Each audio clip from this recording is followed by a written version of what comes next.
The last point that we want to see about spatial dependence is a little bit more advanced.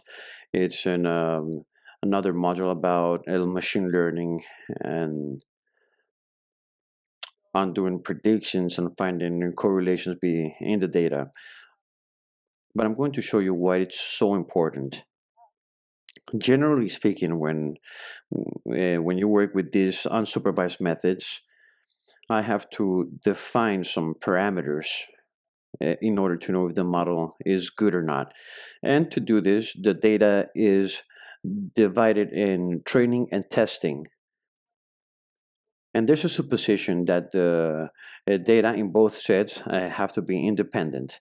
So I can train the model here, and then I can test it in another model, and they're independent. So there's going to be a real measure on how the model should what should be the performance of the model in the real world. If there's a spatial or temporal correlation, this supposition would be violated. So, and the training and the test data are not independent. This reduces the feasibility of the estimates. If I do a cross validation, if I leave a part of the data without using for the training of the model, I would train the model and then I would do the prediction on those sets of data. The performance estimate that I'm going to obtain is going to be overestimated. So if I think that the model looks good, but in reality it's not. So this is a real problem. And the magnitude of the reduction of this feasibility is related to the magnitude of the correlation in the set of data. What cannot be determined easily.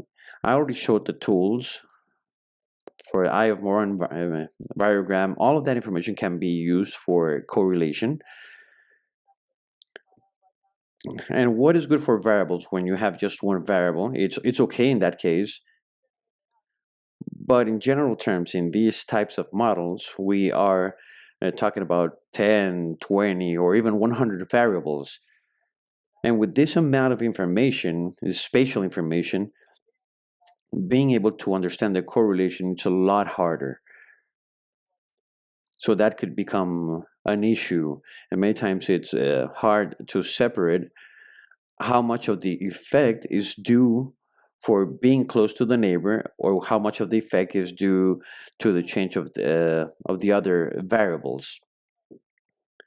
So this is a very delicate matter, and there are many different papers that have been published, and they don't take this into consideration. That they reach the conclusion that there's a perfect model that looks great, and whenever it's going to be applied in another area, it doesn't work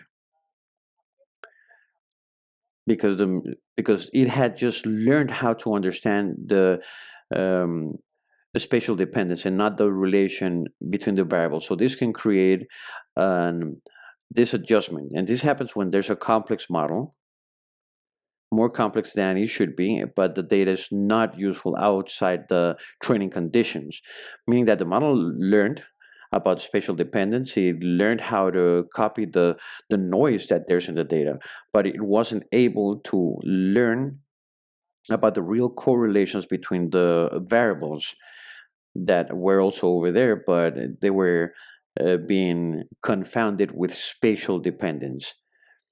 If you want to learn, if you want to use supervised machine learning with spatial data, it's very important to have an independent test set of data.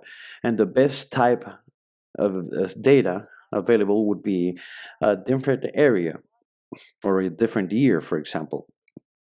But many times we don't have access to that type of information. So there are some methods that can be used in that case. The most common one would be to use spatial cross-validation. This is a very common thing to do. And this shows us how data is typically used.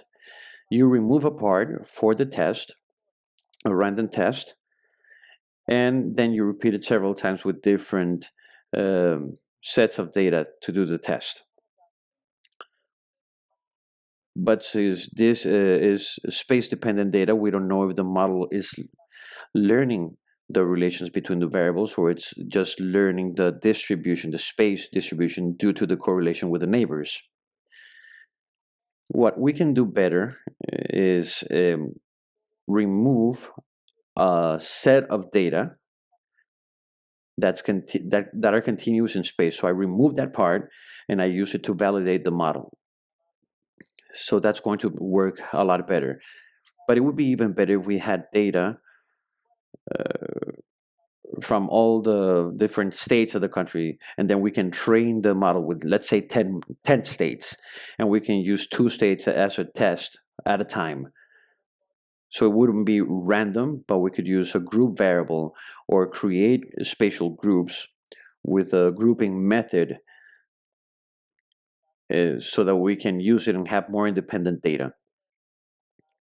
So this is very important. It's a little bit advanced, but there's going to be more information about how machine learning works in the next module. And I think it's going to be very useful to take this into account and how important it is.